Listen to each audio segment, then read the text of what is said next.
Hello, and welcome to the Casino Tears podcast. I'm one of your hosts, 10 Ton is number one, and joining me as my co-host is the one and only Ed Robinson from Roll to Win Craps.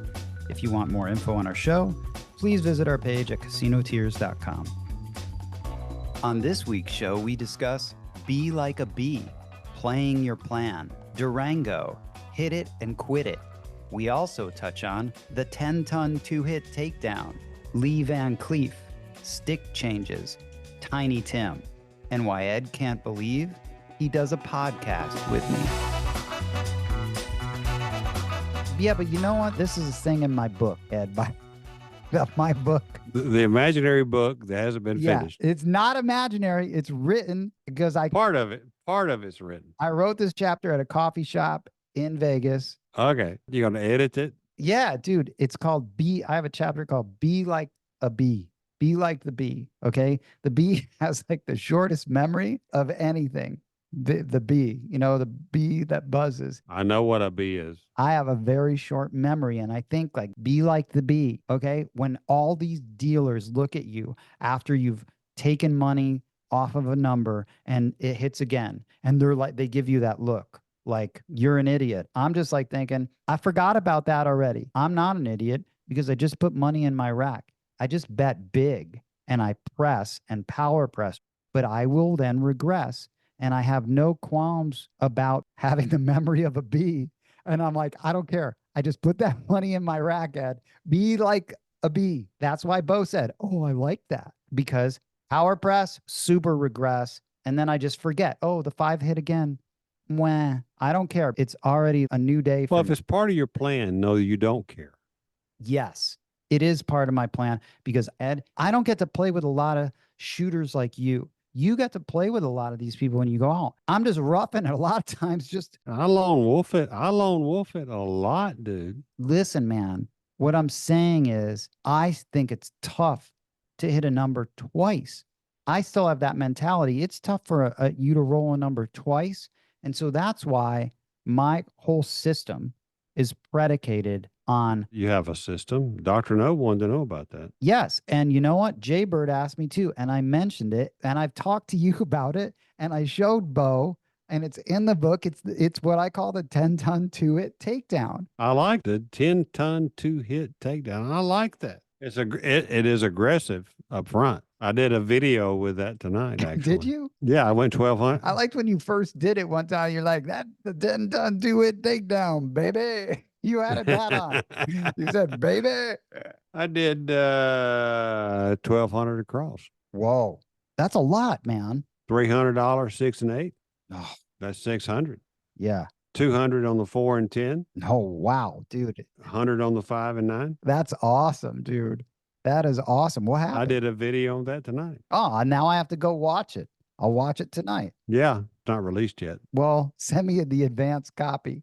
Hey, do you like the fact that I'm the only person to comment on your YouTube video that I watched? I get around to watching them maybe a week later, but I watch them. Lee Van Cleef. No one even mentioned the fact that you had Lee Van Cleef at the beginning of your reaction video, and I thought that was the coolest thing.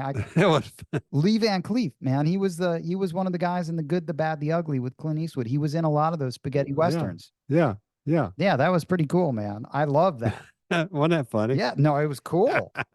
I thought it was. Nobody else did but you.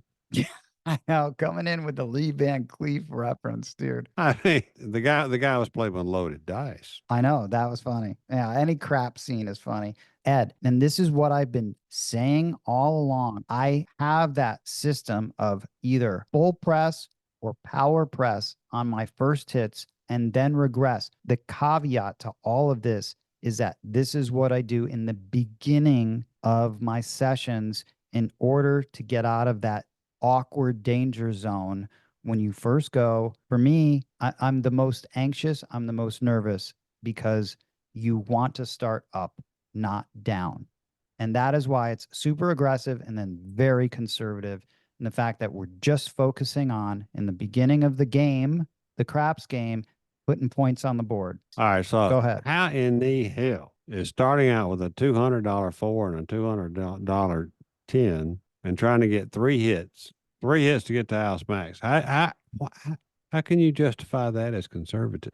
Well, Ed, I'm going to tell you, I don't immediately start out across. I will not So play across big right out of the gate. Okay. what do you start at? Depends, man, on how the table goes. Maybe I'll just do inside. If the point is 5, I'm going to play the 6, 8, 9. But you're betting on everybody, more or less. No, no, no, no, no, no, no. I am not. I am betting, but not a lot. If there's someone that's just whipping the dice, dude, no fucking way. I might just bet just the point and leave my either my bonus bet, whatever it is, repeater or ATS up and just hope for something. But no, it's going to be whoever's qualified, whoever I've seen, because I'm now just waiting to see what the table brings. So I'm not just going balls to the wall, dude, when I get to a table at all. I'm slowly dipping my toe, dude. Remember what were we saying? Was it Tiny Tim? Tiptoe through the tulips. Exactly, Yeah, dude. yeah, I'm tiptoeing into sessions. Okay. yeah, that makes sense. Yeah. So despite what I come off as like this super aggro guy, I will get there, but I do it with a sense of purpose and reason. Did you get the double B? What? Did you get the double B? What's double B? What is double B? Bo blessing. Oh, Bo's blessing? Yeah, did you get Bo's blessing? The double B. I think we're going to ask Bo because Bo's going to be on it within 5 episodes. The Dice Coach dials in. We're going to ask him about that because he saw my session, when I went to his house. I think he respects it. He's never going to do it. I don't know if I'd get the double B, dude. I like that. No, you're never going to get Bo's the double blessing. B with that. I think I'll get Bo's like, Attention. You get the BA. You get the BA, Bo's attention, but you won't get the BB. he might say, now, if you have the bankroll, that's okay. He might say something like that. Or if there's I can't do a Bo impression. or there's no bad bet. There's only bad timing. Yeah, dude, there's like a book of Bo sayings. The BS of the world, the Bo sayings. I think Bo will respect it, and I think you will respect it too. Listen, man, you're going to get the book, and you will sign off on the book. Only if I agree with what you say. Yes, but you can actually respectfully disagree. I can respectfully. I don't ever respectfully disagree. I just disagree. Yeah, you can agree, and I can give you a little spot to write something to put in there. Why Ed disagrees with this. See, you don't see a lot of people doing what I do because I'm not approaching this game again as like this input output simple. Your 4 and 10 is a similar strategy to what Gargoyle does. But is he doing that out of the gate? I'm not going to do that out of the gate, dude. Yes. I'm not. Well, no, he's doing 30. He starts at 35. Max bet for the same $1 VIG. So he's getting the most out of the VIG. 35 pays 70, less $1. He throws them $5 and tells them to keep the change and press it to 100. Next 4 or 10, whichever that is, it hits, pays 200, right? Costs him $5, throws him $5 and says press to 300. Okay. So he's taking nothing off the table on that number, right? Yes. He's giving the dealer some money. Yeah. And he's paid some VIG. That's it. Mm-hmm. Third hit, 300 pays 600. Correct. Right? Yeah. He hands the dealer $35 and says, make that number look like $35. Give me the balance. So he pulls $900 to the rack. Yeah. 3 hits. That's off cool. of 35. Yeah, that's cool. Now, I don't do that. I'm going to counter that really quick. Listen, that's my 10-ton 2-hit takedown on the 4 and 10 when I start at 100. See, I don't waste my time starting with that. If we're going to do that, I go 100 on the 4 and 10. One hit, I'm at 300. The second hit, now I'm taking either 800 usually off that 850, leaving it at 50. I do that in 2 hits. There's a reason why I'll start at 100. I never will have like fucking 25. It just isn't my style. Whatever it is, bankroll, who cares? That's how I'm going to do it. I'm going to do that in 2 hits, Ed. This isn't me going, oh, I've got all this money. I started playing this game with a $60 bankroll. That's how I want to hit 2 hits, maximum payout. But yes, heavy on the risk, but I'm still going to get that same result. I don't know. Check this out, though. He started with $35 on there. I'm starting with 100. I'm accomplishing the same thing in 2 hits that he's doing in 3 hits. Well, I said it was similar. It is. Oh, yeah, you're right. Technically, you are correct, sir. You're correct, sir. All I said was it was similar. What do you do? I'm a cheapskate. What do I do? Yeah, you were just about to say something, then I just interrupted. Man. Well, if I were starting at 35, which is a smart play if you want to maximize the play for the vig, right? You got a dollar vig up front Yes. or a dollar on the win, whichever it is. Wow, man, you just brought up something that Vegas Day Tripper brought up. That exact same thing, maximizing that on the vig. Okay. I mean, why bet 25 when you can bet 35? Yeah. Same, it's going to cost you a dollar either way, Yeah. right? Why bet 35 when you could bet 100? 100 cost you $5 in vig. Yeah. But you can get that return and And if a 7 shows, yeah, you're out. you just lost 100. You lost 100 instead of 35. Thus is this game of gambling and craps. So 35 Okay. goes to 100. Yeah. 100. You're Goes to doing 2. that. You are doing this. Yes, that's my play. Okay, I like it. I like seeing the Ed play. What you got to do that when you come out here. Oh, no problem. Don't tell anyone though when you're coming out. No. You never know when Ed's going to show up at the meetup. Oh, that's a fact. 4 chances. You get 4 chances a year, folks. All right, so 35 to 100, 100 to 250. Okay. You got money in the. You're paid for. Your money's in the rack. You are paid for it. Yup. You are paid for. You made a couple bucks. Personally, the 250 hits. It's always a tough decision. Do I put that purple chip in my rack, or do I put it on the table and put 250 in my rack? So I'm just kind of swapping money at that point. Typical play. What do you, yeah. Well, I'm going to 500. Yeah, it's a classic move, you know? I mean, that it would be considered the classic move, right? 250 in the profit in the rack. 500 pays 1,000, go to 1,000. Yep. 4 hits. 4 hits. I got, what did I just say? 500 and 250, 750 in the rack. Yeah. 1,000 hits. Where do I go? That's a good question. I don't know. You 25? probably go to 2,000. No, 2,500. Oh, okay. Oh, yeah. You're just repeating, basically. Yeah. You're It makes repeating. makes it easy. You don't have to reinvent the wheel while you're tossing. Yes. You know what? This is a good time to say, hey, Jaybird, when you're practicing your throw, might behoove you to practice some of your betting as well. Whatever betting progression anyone is comfortable with, they need to practice it and memorize it so that it just happens. Ed, I can't stress what you just said enough. Over and over and over, it should be the same progression. All right. So, but eventually you're going to get screwed up, or you're going to forget what you've got out there, and you're going to try to look down and try to count the chips, and you're going to ask the dealer, what have I got out there? Right. You have 3 responses. Take your pick of any of the 3. Same bet, take me down, full press. If you can't remember where you are, at least say same bet, right? What if someone just said, Dave Carlin? Yeah. Give me a Dave Carlin. Yeah, give me a Dave Carlin. The dealers won't know who that is. No, but that's funny, man. So you're at 2,500. Mm-hmm. You press to 2,500. Next hit pays 5,000. Where are you going? You can't go anywhere. You're not put betting. No, you're going to 5,000. You're at 2,500. It pays 5,000. Go to 5,000. Yeah. It's not hard. I mean, but you can do it from a quarter and get there even quick if you don't take anything off the table. You can go 25, 75, 150. You just keep adding and adding and real quick you're at 5,000. We can't state that enough. If I was teaching someone or training someone like I was Kung Fu and they were a little grasshopper, I would tell them whatever progression, wherever you're starting, if it's 15, if it's quarters, that's the progression you're going to use. Figure out where your regression point is. Some people just don't regress. Figure out when, if you are going to regress, if you are going to take when that is, and repeat it like it's over and over and over again the same way. And that's what I did. I spent so much time just knowing, and I was always starting at hundreds, let's say hundreds on the 5 and 9s, automatic, throw them $10. We're at 250. Go to 250. Yeah. Automatic. But I practiced that with chips when I would roll it, and I would practice the payouts. So now you, Jaybird, whoever's listening and they're practicing, now they know you have your bets lined up and your progressions. What is your favorite regression?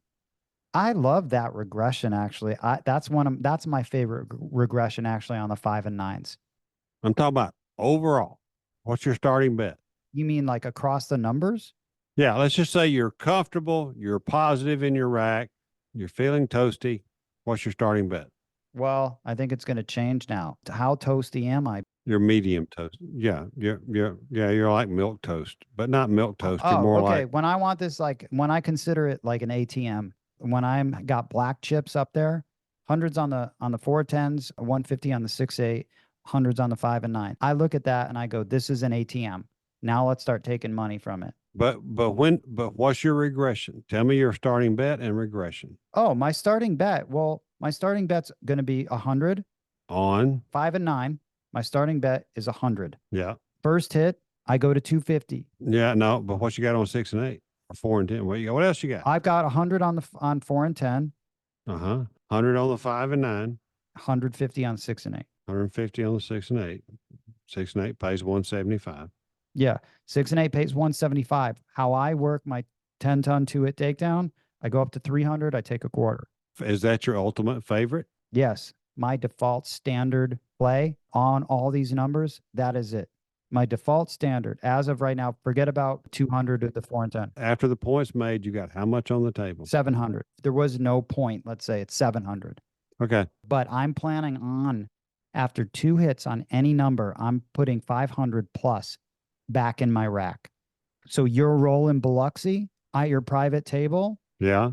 That's why I said I would have made 2,500 doing that. Sure. And I would have been so happy with that because, Ed, it's the beginning of the session. I look at this game. This is the first quarter. My gameplay is very different in the opening salvo of the game. I'm only thinking about quick hitting, getting money in my rack so that eventually I can maybe leave something up for 3 hits or 4 hits. And instead of going, let's say on the 6 and 8, or let's say 5 and 9, instead of that second hit, now I'm up at 500. That third hit, which will pay 700, now I'm going to think about taking 1,300 or 1,200 down into my rack. I'm greedy for like 2 hits. I want 2 hits. 3 hits to me is being very greedy. My goal is to just get money in the rack as quick as possible. And that's how I do it. Bigger bets, bigger presses. All right. So That's my favorite. And I've rehearsed it and practiced it. And that's what I think people should do. You can do what I do at a $15 table. well, you got to convert it down to units, then go. 100 is $10. Yeah. Yeah. You want to know mine? Yeah, I do want to know yours, but don't you think that anyone listening to this that's practicing while they're shooting, they should do the same thing? It becomes so simple. They should find what is comfortable for them and their buy-in and their bankroll and repeat it over and over and over so that they don't, because if you're shooting and you're a shooter, the last thing you want to do is get bogged down on your bets. Yeah. What does this pay? You don't want to cool yourself. Dude, exactly. I mean, you don't want to cool yourself. Yeah. You Because do if not. if I ever get confused, let's go press it 1 unit, up one, something like that, and give me the balance. And I'm like, I'll figure it out in a minute. Yeah. Or it's 500 and you're telling them where that's going quick. Good dealers are going to know your system. They're going to know where you're going to go after the day. Yeah, I mean, unless you power press, I mean, on a couple of hits. Yeah, but after you do it, they know. They Oh, know how you're going to run your bets. Okay, go ahead. Do it. Favorite opening salvo, 500 inside, How much? 500. Oh, nice, Ed. Tell me. It's Tell not me. hard. Tell me, dude. What do you got on what? What, 300? Break it down. You got 300 on the 6 and 8 combined. You got 150, and 100, 5 and 9. Oh, so you like the 150 on the 6 and 8? It's not a bad play. Ed. All right. It's not a bad play.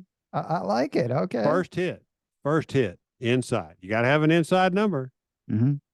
Now, I will normally throw quarters out there on the 4 and 10 or 35 or whatever. Okay. But I'm really concentrating on inside numbers. Yep. First hit, 6 or 8 pays 175. 5 and 9 pays 140. Reduce inside to 110. You're out of the hand. One hit, you're out of the freaking hand. That's respectable. That's good. I mean, that's a good play. One hit. But you got to be ballsy. The PSO will kill you. That'll kill any. It doesn't matter what it is. It doesn't matter what you're doing, unless you're a big don't player, unless you're betting on the don'ts, which I do a lot, but not on myself. Then one hit and you're out of the hand with profits. You can go to 110 inside and you can go to the moon from there. Press collect, power press here and there, whatever you want to do. Doesn't matter because you're out of the hand. Yeah. When you're out of the hand, do you then have a set plan for when you're out of the hand? Because my goal is to get a $420 6 or 8. Okay. Take the hit and get the hit. It pays 500 for 10, 490. The smart play, don't say that I always do this, but the smart play is then regress to 180. Okay. Yeah. Ed, I love what I'm hearing because this is what I think listeners should understand. You have a plan. You know where you want to go and then what's going to happen when you get there. Mm-hmm. Forget about how you're going to get there. It's like, I know where I want to get to, and then I know the next level. I want to get that 6 or 8 to 420. Yep. And if I hit it, I mean, I've already got money in the rack by the time I get there. Right. It's not just press. It's, right. There's some take in between. And there's a lot of people that are just press. That's why. And there's a lot of people who are just same bet, or up one. But if I get to 420, I get 490, just call it 500 for 10. I got 500 coming. I got a purple chip coming to the rack. I regress from 420 to 180. So I'm putting the difference. Then I'm pulling money off the table. I'm pulling my money back off the table and only leaving 180 on there. So what if it hits again? Tell me. It pays me 210. I got 210. I got 500 plus my regression in my rack. Ed. And I can do anything I want to do. I can do same bet. I can do a $200 ATM machine or whatever I want to do. Ed, I can drop them 30 and go back to 420. It doesn't matter anymore. You just said, so what if it hits again? That's be like a bee. You just that is be like a bee. See? Right, so who cares? You don't care. Who cares? Because you're playing your plan. Exactly. And that's when the dealers look at me. It's not a system. It's not really. Maybe it's a strategy if you want to. It's not a system, but it might be a way in which you play. But you're playing your plan. So if you're playing your plan, so what? You know that can happen, or the 7 rolls. All right, listen, Ed. Thank you for saying this. This is what we've been talking about. This whole thing about systems and strategies, you're helping me illustrate my point when you said, well, it's not a strategy. That's what I mean. It's like a football game.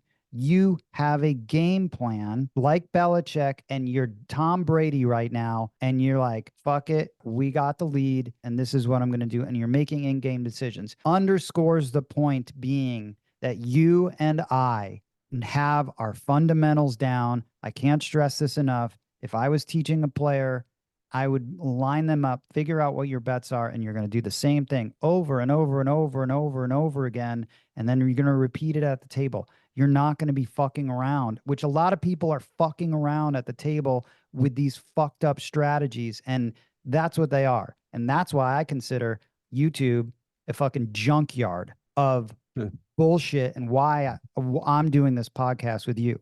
Because all it is people are trying to find content that they can actually, that has substance. There is nothing really satiating or substantial or fulfilling on YouTube. As far as I'm concerned, all due respect to everyone putting out these channels. That's my opinion. Craps isn't played like that, and good craps isn't played like that. And so you have to figure out whatever your comfort level is, know where you're going to go, when you're going to regress, and it's not the same thing. It's going to vary based on where you are in the hand in the game. Regression avoids depression. That should be the chapter of something. Maybe I'll steal that, Ed. I'll give you credit. I'll quote you. I did not invent that. Who it did? Oh man, I you don't know. I've didn't. heard it all my life. Regression avoids depression. But Ed, do you regress often? no, Okay. no, Why? Like, why don't you? because by the time I get to certain numbers, I've already pulled what I'm happy with off the table. Right. Yeah. So I'm going to have 2,000 in the rack profit. I'm going to have 1,800 on the table. It's just going to happen. That's the way it Yeah. works for me. Yeah. All right. So whatever I'm pulling off, I've more or less got maybe just a little bit less than that number on the table. I don't regress fours and tens ever. Strong. Yeah. Well, hey, man, you're a man of principle. Okay. Well, I mean, that's the best payoff in the I know. house. You just got to hit it. You got to hit it. Hit it. And I quit it sometimes. How many times do you get to $5,000 on a 4 or a 10? Not often. Not very often at all. But that's my goal. Right. It's good to have goals in life. I mean, if I'm going to bet the 4 and 10, Have a dream. my goal is to eventually get it to 5,000 and hit it. And then what? Hey, Ed, what happens if you, okay, you get up to 5,000 on this? I've already told you. I want to know, please make a mental note. The next time you are at a table max and it hits, I want to know what you're going to do, like what you're going to do with your bet. And if you actually do it, or will it, the temptation be just Which to number? take it down? Which number? 5 and 9. 5 and 9. Am I in Mississippi? No, fuck it. You're in Vegas at a fucking Casino Tiers meetup Okay. that no one knows about. So All it's right. just going to be me, you, and maybe Birdman. So my 5,000 is only paying me 7,000. Yep. Oh, that's a shame. Missing a couple bucks. Okay. Too bad. Yeah.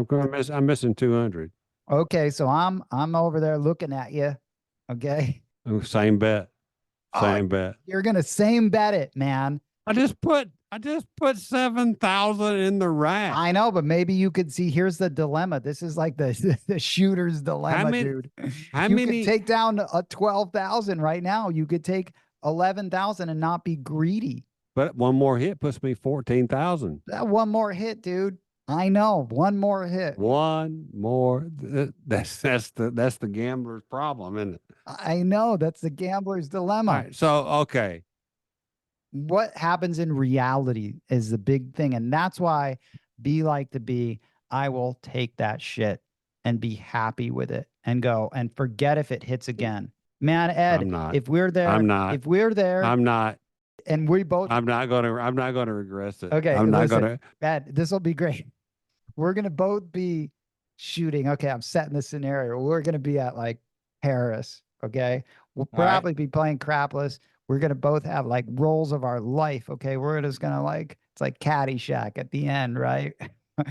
Dude, we both have 5,000 on the 5, and it hits.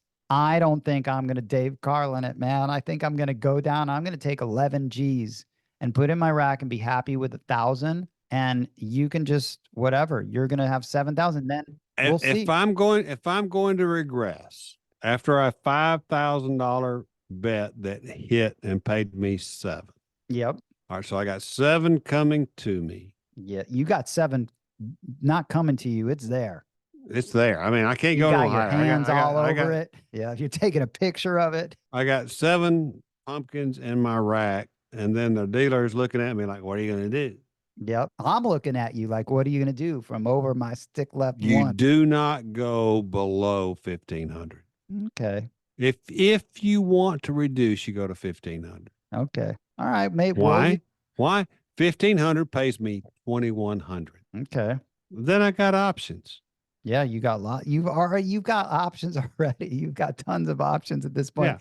We're already celebrating, Ed. I know. I'm focusing in on the same. I'm not celebrating. I'm just going same bet. Give me my $7,000. I'm going to roll that motherfucker again. Yeah, I like it, Ed. That is the Ed. Are you wearing your hat? I hope you're wearing your hat. I will be. I want you wearing your hat. I'll buy a new one. Yeah. After that. Hell yeah, dude. And I'll be. I mean, if you're going to regress to a number that still pays you freaking well. Yeah, you're right. So think it out in advance. 1,500 paid me 2,100. If I regress to 3,000, I'm putting 9,000 in the rack. Or if I regress to 2,500, I'm putting 9,500 in the rack. Still pays me 3,500. I could go back to House Max again. That's I could true. go back. I could go back to That's true. House Max. I'm one hit from House Max with 500 in the rack. I don't mind the 2,500. That's just like having it at 250. I don't mind that. That's chunky. 2,500 would be a decent regression. Because then, Ed, you can actually then regress on the next hit if you wanted and put another 5,000. You would never regress after the first regression. Ed, Ever. that's funny. Never, ever. You should never regress after the first regression. There should be a term. I'm sure there's a term for that. I don't know, man. I play craps a little differently because I feel like this shit can just fucking end quickly. It always ends. I know. It always ends. Does it end at roll 22? Does it end at roll 37? Exactly. Does it roll it in at 64? You don't know. And you never know if there's going to be a stick change or your dice is going to fly off the table. You cannot let stick changes bother you. Dude, I turn my bets off now. Never even think about it. Don't give a flip. I'm telling Bo. I don't care how many. I want to count stick changes. Yeah, I want 14 stick changes. I want to count each and every one. I'm telling Bo, man. I'm telling Bo. I don't care how many stick changes. Dude, I can't wait to talk to Bo. Every about 20 minutes, there's going to be a stick change. Yeah, well, you know what? If I get 3 of them, I just throw it for an hour. If I get 6 of them, I just throw it for an hour and a half. I don't care. It's a change of energy.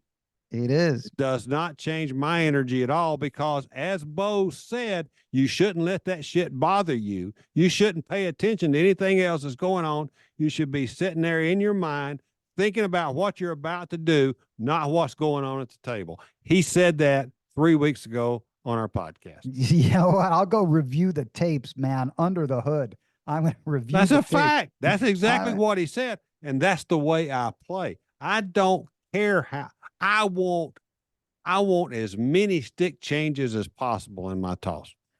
Yeah. Why wouldn't you? You're right. You're right. Why you want stick changes? Yeah. If you can't toughen up and throw the dice through a stick change, you need to go play cards. Yeah, man. Yeah, that's like a craps check, dude. You got to withstand. If you can't take the elbow, you might as well just get off the ice. Exactly, man. You're gonna get checked into the boards by that. Shit. I mean, really. Man is gonna come think in there. about it. Think about it. I turn my bets off though. That's cool. Like sometimes that's wimpy. It is, but like, listen, Bo has having a little effect on me, but that's okay. Do you ask for same dice? I'm bobbing and weaving. Yes, I do ask for same dice. Why? I don't know, because I'm a spiritual guy, and I view the game of craps as like an energy thing. I think that it's a living, breathing organism, and it's got people's vibes and electricity and energy influencing everything. So I do. I can't believe I do a podcast with you. But man, I'm telling you, if craps was that simple, like people like go up to it like it's a 2D like input output. I'm gonna press this button and this is what I'm gonna get. That's YouTube. That's here. I'm gonna come play this system. I'm gonna play this and no. That's not what I'm saying. I view craps as, I think those things matter. Like that person that comes up that's bringing in this horrible energy. Man, I turn my fucking shit off now. I am becoming. So you're admitting. Yes, whatever it is, I agree. What are you saying? You're admitting that you let, instead of going from a 6'3" male stick to a 5'8" female stick bothers you. Changes your energy. It gets in your head. It changes the energy at the table, and it gets in your head. Even though that 6'3" male is walking around to the dealer in front of stick left 1, he's your guy. He's been rooting you on. You've got him up on bets, and you're still wimping out at that point. Yes. Never. You are correct, sir. Never. There's times. I do not. Well, you I know do what? not. There's times, man, what about when they bring the heat, Dude, man, with the other suit that comes down and starts let them staring at bring you? the heat. I love the heat. I like it, man. Give me the dice, right? Give me the dice, Ed. I don't care if there's 14 suits standing out there because if you're a dice player and you're a tosser, you're not paying attention to any of that other stuff. Yeah, because Because you're in the zone.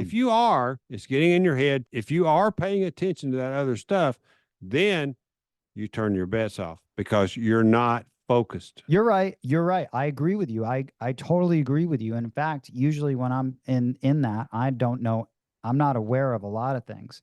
But if I'm betting on someone and that stuff happens, I will do that. But when I'm a shooter, you are correct. I agree with you. You should be so in it. That's what Bo said a while ago. That's what Bo said last time he was in here. But it's also different if you're not the shooter. If you're not the shooter, you're able to like pay attention to a lot of things and other things going on. I agree with you, Ed. But I also, if I wasn't shooting, I don't bet big on other shooters. okay, well, I will tend to bet big on certain people. I do. Man, ended up betting big with Justice Jen. I had a lot out on the table. Well, I know Justice Jen. I probably would bet on Justice Jen and I would allow things to progress on Justice Jen. Hell yeah, But if you're man. just talking about her, if I don't know Justice Jen and she's throwing and I have no idea who she is, Yeah, that's true. then I'm going to make other decisions. You would know who she is if she had the cape on. If she had the cape on with the scales, yeah, Yeah. I would know exactly who she Yeah, was. yeah, yeah. You know. Oh, that's Justice Jen. By the way, I'm gonna win 18,000 on the ATS when she comes out. That's my goal with Justice Jen. When's she coming back out? I don't know. Maybe she'll come out Me and for you an, and her should plan a trip. for one of the official Casino Tears meetups, dude. There's gonna be one. It's summer. When's summer end? Sometime in August. That's early. We're gonna have one. Casino Tears meetup in August, the first one. You're welcome to come out. I'm not gonna be there in August. Okay, well, then it won't be the official 2024 Casino Tears meetup. It'll be like it's like preseason. It won't, hopefully you'll come out for the fall. We have an opportunity to have 3 meetups this year: winter, fall. Actually, probably 2 more. Listen, There's man. there's a master class in there somewhere. Yeah, there's going to be the master class. Oh, hey, man. Can I also tell you about Durango? Please. I'd love to hear something besides bullshit. Tell me something real. A full-length extended version of this podcast is available exclusively on our Patreon page. New episodes drop weekly every Tuesday. We hope you enjoyed this podcast and will tell all of your fellow craps-playing friends about it. Please follow Casino Tears on Apple Podcast, Spotify, or your favorite podcast app. If you like the show, please rate it 5 stars and leave a review. The best and most fun way to contact us would be to call and leave a message on our official Casino Tears vent line, 229-NO7. You can also email us at no7@casinotears.com. New episodes drop weekly every Tuesday. And lastly, to help support this podcast, you can visit our Patreon at patreon.com/casinotears. On behalf of Roll to Win Craps from Alabama and 10 Ton is #1 from Las Vegas, thanks for listening.